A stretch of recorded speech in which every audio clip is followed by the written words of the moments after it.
안녕하세요. 노동부 강의를 맡고 있는 김용호 노무사라고 합니다. 잠깐 이제 아마 동차반 목적으로 오늘 오셨기 때문에 뭐 동차에 대한 내용들을 소개해 드리는 걸로 그렇게 진행을 좀 하도록 하겠습니다.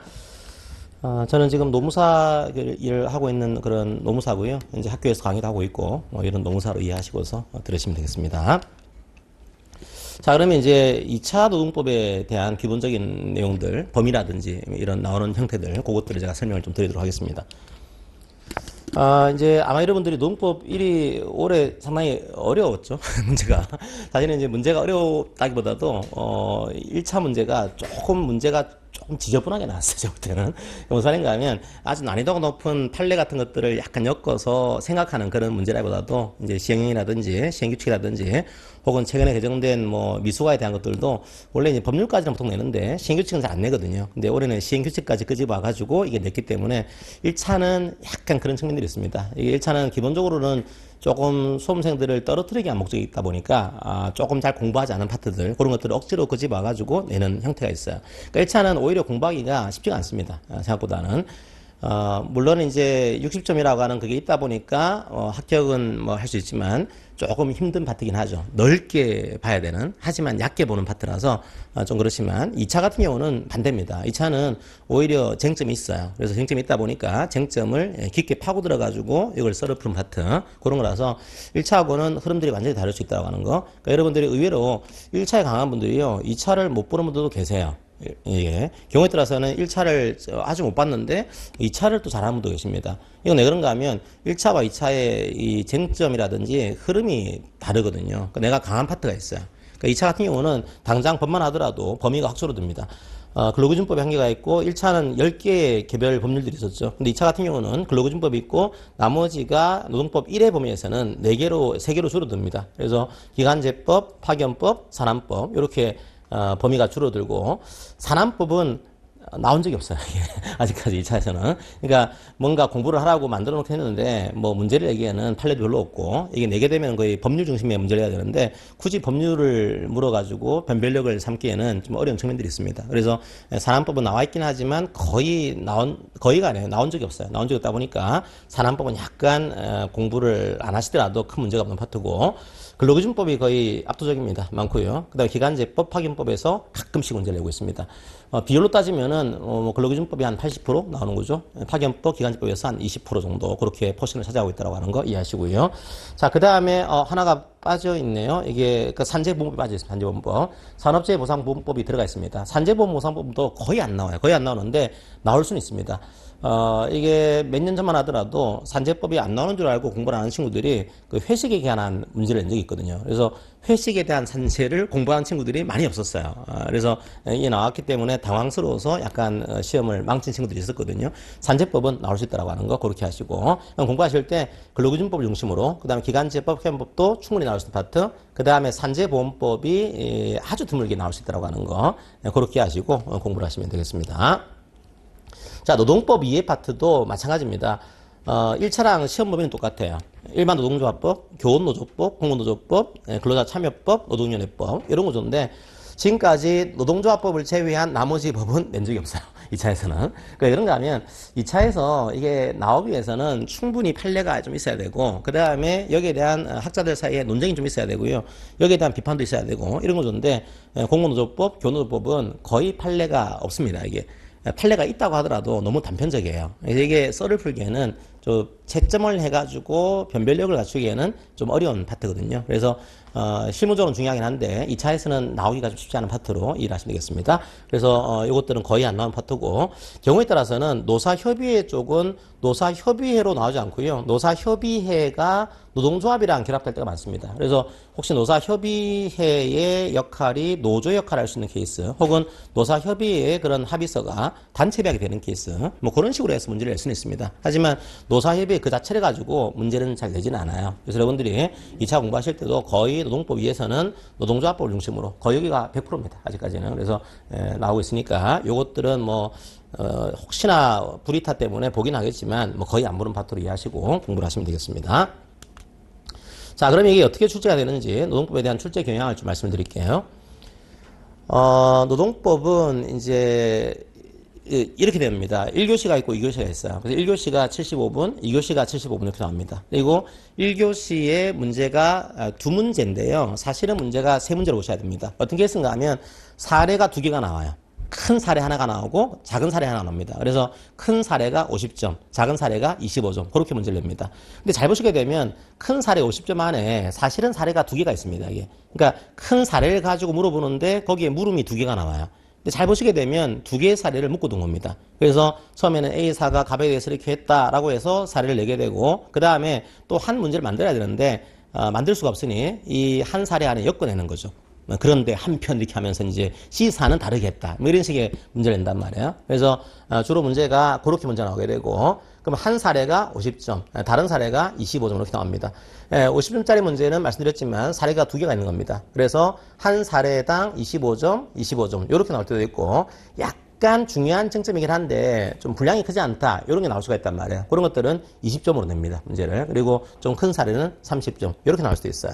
이렇게 나오고 나머지 문제 25점 이런 식으로 내는 것이 이제 고착화 됐습니다. 더 이상 이렇게 다르게 나오진 않아요. 예를 들면 뭐 한 사례 만들어 놓고 하나는 40점 하나는 10점 그런 건 안 나옵니다. 대개는 25점 25점 혹은 30점 20점 이렇게 문제가 나오고 있다고 하는 거 이해하시고요. 자, 이제는 약수령 문제는 출제가 안 됩니다. 이게 한 5년 전만 하더라도 두 번째 문제는 약수령으로 낼 때도 있었어요. 예를 들면 뭐 노동조합법 뭐 2조 4호 뭐 라목을 설명하시오 이런 식의 문제들 뭐 이런 것들은 이제 설명하는 거니까 그냥 여러분들이 배우셨던 것들을 풀면 되거든요. 근데 이제는 그런 문제가 안 나와요. 전부 다 사례 문제입니다. 이제 그러니까 여러분들은 2차 공부는 사례 문제로 항상 나온다. 그걸 기억하시고 문제를 보셔야 됩니다. 그리고 사례 문제를 묻다 보니까 이제 그 학문적인 문제는 잘 안 나와요. 그러니까 이게 무슨 말인가 하면 판례가 반드시 있어야 됩니다. 기본적으로 판례가 없고 그냥 학자들 사이에 논쟁만 있다. 이런 경우는 채점이 거의 잘 안 돼요. 이게요. 왜냐하면 노무사는 실무 자격증이다 보니까 대개는 판례에 따라서 이걸 판단을 해봐라. 이런 문제거든요. 근데 판례가 없으면은 채점이 잘 안 돼요.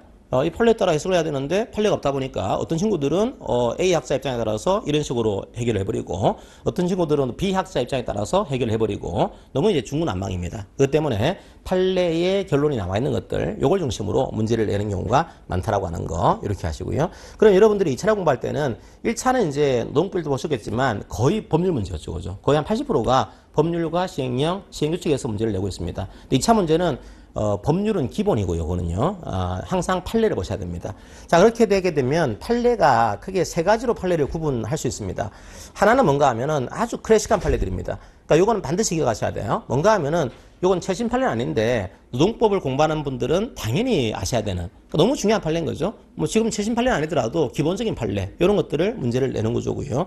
그 다음에 또 보셔야 될 게 최근 판례입니다. 요거는 판례 법리가 전통적으로 나와 있진 않아요. 근데 이번에 새롭게 낸 거죠. 교수님 입장에서는 이거는 기존에 없던 판례들을 새롭게 만들었네. 너무 중요한 것 같아. 그렇게 해서 최신 판례들도 문제를 내고 있습니다. 자, 근데 이 최신 판례는요. 교수님들이 좋아하는 판례가 주로 시험 보기 한 1년 전 3년 그러니까 3년에서 1년 정도 사이 그 사이의 판례를 좋아합니다. 무슨 말인가 하면요. 최신 판례긴 한데 너무 지나친 최신 판례들은 약간 지양하는 경향이 있습니다. 이런가 하면 2차가 8월 뭐 말해 본다 이렇게 되는데 갑자기 판례가 5월달 6월달에 판례가 나온 거예요. 그럼 이 판례가 너무 중요하긴 한데 이 판례를 내게 되면은 수험생들이 공부할 시간이 한 달, 두 달이에요. 근데 학자들도 이 판례에 대한 평석이 안 돼 있거든요. 자기들도 공부를 안 한 판례들을 수험생한테 낸다. 이건 약간 그 신의칙을 위반한 거죠. 우리의 신뢰관계를 깨트린 그런 판례가 되는 거죠. 그래서 대개는 1년 전쯤의 판례를 제일 좋아하고요. 한 2년, 3년까지 판례 그런 판례들을 많이 좋아하는 흐름이 있다고 하는 거 그렇게 하시고요. 그 다음에 이제 수험생들이 근데 일반적으로 이런 클래식한 판례하고 최신 판례는 공부를 많이 해요. 강사들도 보통 가르쳐주고. 근데 문제는 뭔가 하면은 요거는 좀 많이 알고 있다 보니까 심화 판례, 제가 말은 심화 판례라고 했지만 약간 뭐라 그럴까요? 구석에 있는 판례가 있을 수가 있습니다. 그러니까 좀 특이한 판례들 있잖아요. 그죠? 이게 아주 중요하기 때문에 강조했던 판례도 아니고 뭐 최신 판례 입장으로서 우리가 항상 봐왔던 이런 판례도 아닌데 뭔가 있긴 한데 잘 안 보는 판례들 그런 걸 낼 때가 있습니다. 특이한 판례들이에요. 이걸 뭐 중요하지 않다라고 하긴 힘든데 되게 약간 가벼운 판례다 보니까 넘어가는 판례도 나올 수가 있거든요. 그런 판례들을 내요. 세계는 조금. 이런가 하면 요즘 이제 공부하는 분들이 다 열심히 공부를 하세요. 보통 한 2년, 3년 공부하다 보니까 웬만한 이제 전통 판례라든지 시험 판례들은 많이 알고 있습니다. 그러니까 이게 변별을 갖추기 위해서 약간 공부 안 한 판례가 뭐가 있을까? 이걸 끄집어내는 경향이 좀 있습니다. 그러니까 올해 같은 경우도 뭐가 나왔냐면, 중과수익 공제를 하는데, 이제 해고당했을 경우에 중과수익 공제 문제는 많은 분들이 다 공부를 하고 있습니다. 알고 있단 말이에요. 근데 우리가 흔히 중과수익 공제할 때 뭐 휴업상만큼은 뭐 공제가 안 된다. 요것만 알고 있지. 요 중과수익 공제에 대해서는 어떤 그 수입은 공제가 안 될 수도 있다. 이런 판례도 있거든요. 그래서 이게 노동조합이 해고기간 동안에 기금으로 이 해고자를 도와준 케이스가 있었어요. 그거는 중과수익 공제 대상이 아닙니다. 그런 판례도 있거든요. 근데 그게 아주 강조된 판례는 아니에요. 그냥 판례집에 가운데 끼어 있는 아주 그냥 한두 줄로 끝나는 판례들입니다. 그런 걸 이제 문제를 했단 말이야. 그래서 그런 것들이 나오게 되면은 약간 혼란스러울 수가 있으니까 그런 것들도 좀 공부를 해야 됩니다. 이제 그런 것들도 이제 강의를 좀 하게 될 거예요. 그래서 항상 이제 판례 문제가 나오다 보니까 이제는 심화 판례까지도 공부를 하셔야 된다. 이렇게 하시고요. 자, 이렇게 문제가 나옵니다. 그냥. 자, 학습에 대한 방법을 좀 말씀드리겠습니다. 2차 시험은 1차하고 다릅니다. 1차는 굉장히 넓게 봐야 되지만 2차는 오히려 좀 쟁점은 정해져 있어요. 정해졌지만 많습니다. 생각보다 이게. 그래서 많은 쟁점이긴 하지만 쟁점을 발견하셔가지고 쟁점 중심의 학습을 해야 되는 구조가 만들어지고요. 그러면 예를 들면 뭐 해고에 대한 쟁점이 있다. 그러면 해고는 서면 통제해야 됩니다. 이런 쟁점이 있다 가정해 보겠습니다. 그럼 이제 해고에 대한 쟁점을 파악을 해야 되는데 1차적인 이 문제를 해결해야 돼요. 해결하기 위해서는 이 문제를 풀기 위한 조문을 발견해야 됩니다. 항상 2차 문제는 핵심은 두 가지입니다. 이 문제를 풀기 위한 법조문을 발견했냐, 요거를 발견하셔야 되고요. 그 다음에 이 법조문이 왜 만들어진 것에 대한 취지를 발견하셔야 돼요. 그러니까 여러분들이 1차를 볼 때는 그냥 찍는 겁니다. 하지만 2차는 법조문만 발견해서 끝나는 게 아니고 법조문이 왜 만들어진 건지 그 취지를 이제 발견하셔야 되고요. 그 다음에 이 취지에 따라서 만들어진 판례가 있어요. 그러면 이 조문에 대한 해석에 대한 판례 법리를 또 이해를 하셔야 됩니다. 판례 법리 이해가 핵심이죠. 2차에서는. 근데 여기서 약간 어려운 지점이 등장합니다. 원래 법학은 암기 과목이 아니에요. 이해하는 과목이죠. 근데 수험 법학은 약간의 차이가 있습니다. 어떻게 해야 될까요? 판례 중요한 법리를 암기하셔야 돼요. 이게 왜냐하면 적어야 되거든요. 그러니까 원래 이제 여러분들이 학문적 공부를 한다 외울 필요 없어요. 그냥 판례법 찾아가지고 그냥 이해를 하시면 됩니다. 하지만 수험 법학은 여러분이 시험장 하게 되면은 판례를 안 줘요. 안 주니까 이걸 적기 위해서는 외워야 됩니다. 기본적으로 외우지 않으면 할 수가 없어요. 그래서 우리가 법학은 원래 암기 과목이 아니지만 암기도 하셔야 됩니다. 이제 그래서 판례 법리를 당연히 1차적으로 이해를 하셔야 되고 그 다음에 기본적으로 중요한 키워드는 암기하고서 풀어 쓸 수 있도록 그렇게 할 필요가 있습니다. 제가 이제 가르치는 분 중에 어떤 분이 계시냐면 이분이 되게 이해는 잘하세요. 가르치고 오게 되면 뭔가를 가르치면 척하면 알아요. 이제 근데 모의고사를 쳐봤거든요. 답지를 보니까 너무 안타까운 거예요. 왜 그런가 하면 이해는 너무 잘하시는데 답지가 너무 자기 말이에요. 그러니까 판사들의 법리를 좀 녹여내야 되는데 이 내용을 보게 되면 이해했다 이건 알겠는데 판례 법리를 너무 안 적는 겁니다. 그러면 이제 이걸 측정하는 분 입장에서는 모르는 걸로 오해할 수가 있습니다. 이게. 그래서 어쨌든 간에 이해를 하신 것들을 자기 말로 너무 지나치게 꼬지 마시고 판례 법리대로 암기하실 필요가 있다고 하는 거 그렇게 이해할 필요가 있습니다. 그리고 2차 같은 경우는 사례 중심입니다. 그러니까 사례 풀이의 목차를 여러분들이 가져가셔야 돼요. 그래서 여러분들이 목차를 잡고 목차에다가 끼워 넣는 훈련들 요것들을 많이 할 필요가 있습니다. 자, 이게 주로 전형적인 우리 노동법의 목차예요. 그냥 요게.